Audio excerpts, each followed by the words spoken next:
pemirsa Cokro TV, jumpa lagi bersama saya Nong Darol Mahmada. Anies Baswedan sebagai Gubernur Jakarta harus diketok palu dulu, baru deh mau kerja. Kira-kira begitulah kata netizen rame di media sosial kemarin. Netizen plus 62 memang luar biasa.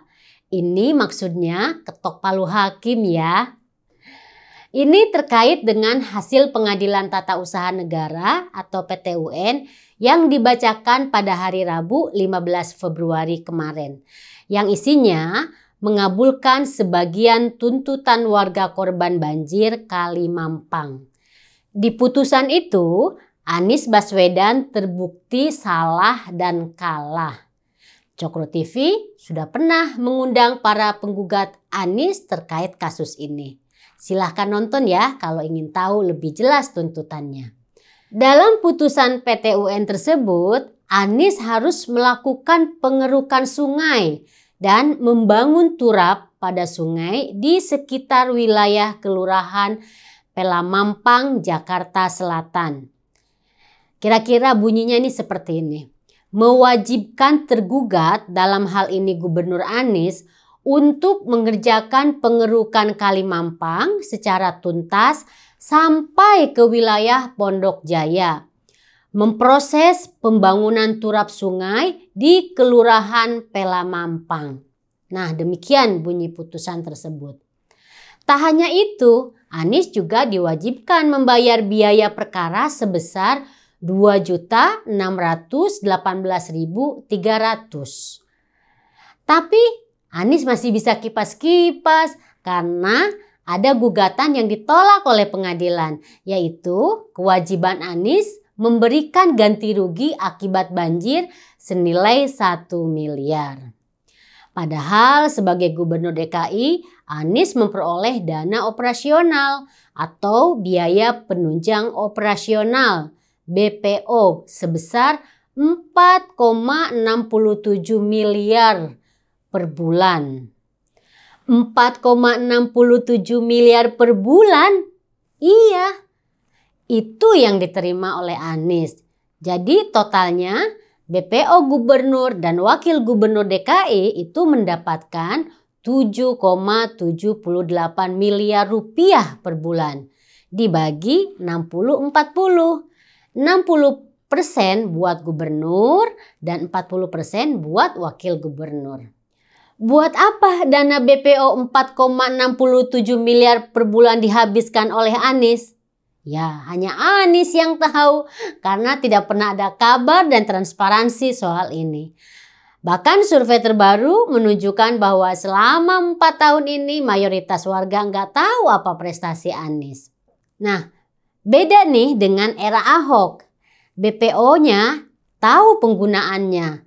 Dari dibeliin kursi roda, nebus ijazah, rumah sakit, dan lain-lain yang diperlukan warga DKI yang tidak mampu, dan mereka tuh datang setiap pagi ke balai kota untuk melaporkan masalahnya. Bahkan Ahok pernah mengembalikan sisa dana operasional itu sebesar 1,2 miliar karena tidak terpakai pada Mei 2017. Pengembalian dana operasional sebagai gubernur bukan yang sekali itu aja dilakukan oleh Ahok.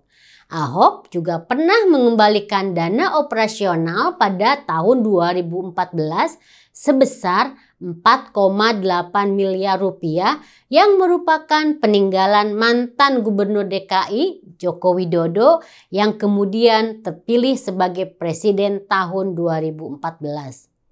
Kata Ahok waktu itu, dana tersebut merupakan sisa dana operasional Jokowi selama 4 bulan.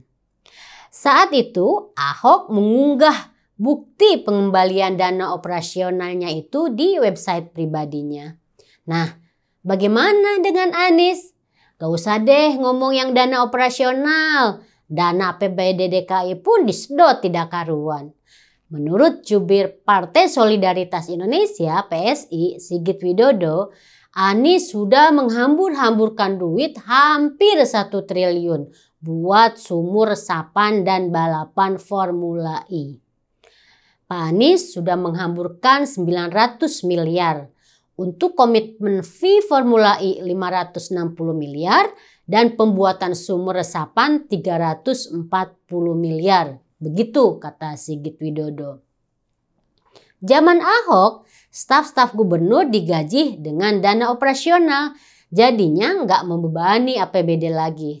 Era Anies, TGUPP malah diperbanyak untuk menampung orang-orangnya Anies, tapi dengan anggaran yang diambil dari APBD yang tiap tahun terus naik.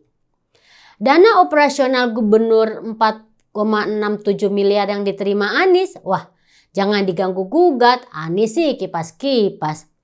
Nah, seharusnya dengan APBD besar dan dana operasional besar, Anies bisa maksimal bekerja dan menata kota. Malah maksimalnya menata kata dan tak berhenti-henti bersilat lidah. Kalaupun ada yang digarap oleh Anies, tak lebih dari proyek pencitraan. Yang diubek-ubek pastinya jalur Sudirman Tamrin, mulai dari trotoar, patung bambu, patung batu, patung sepatu, penyeberangan orang, yang sebenarnya kawasan itu memang sudah indah dan bagus dari dulu. Akhirnya ada eledekan, Anies itu gubernur Jakarta apa camat Sudirman Tamrin sih?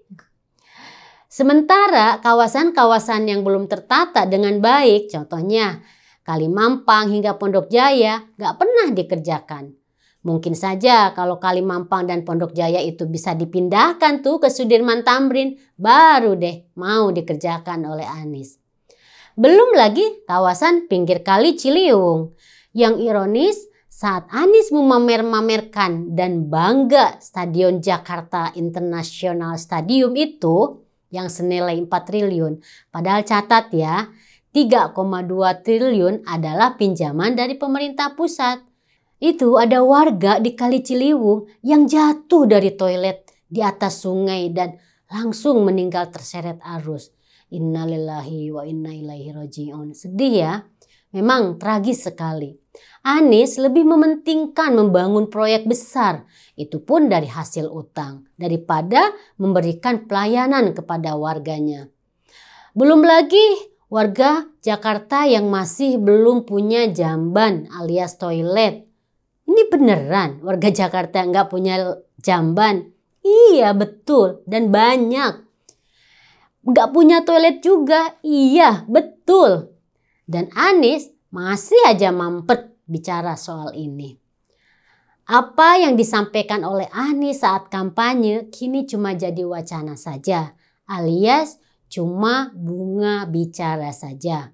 Contohnya naturalisasi sungai. Mana yang sudah dikerjakan? Apa maksud dari naturalisasi sungai itu? Maksudnya pembiaran sungai dibiarkan secara natural. Meski terjadi pendangkalan dan banyak lumpur sehingga airnya meluap dan menyebabkan banjir. Bisa jadi, maka inilah yang terjadi, naturalisasi banjir.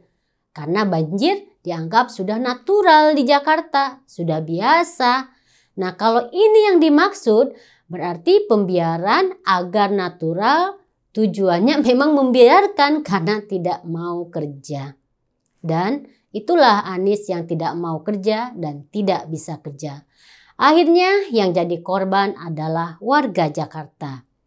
Dan sekarang pun kalau Anies mau kerja harus diketok palu dulu, dipaksa oleh hakim baru mau kerja. Pemirsa Cokro TV, orang seperti ini mau jadi presiden? Enggak lah ya. Oke, sampai jumpa di edisi berikutnya.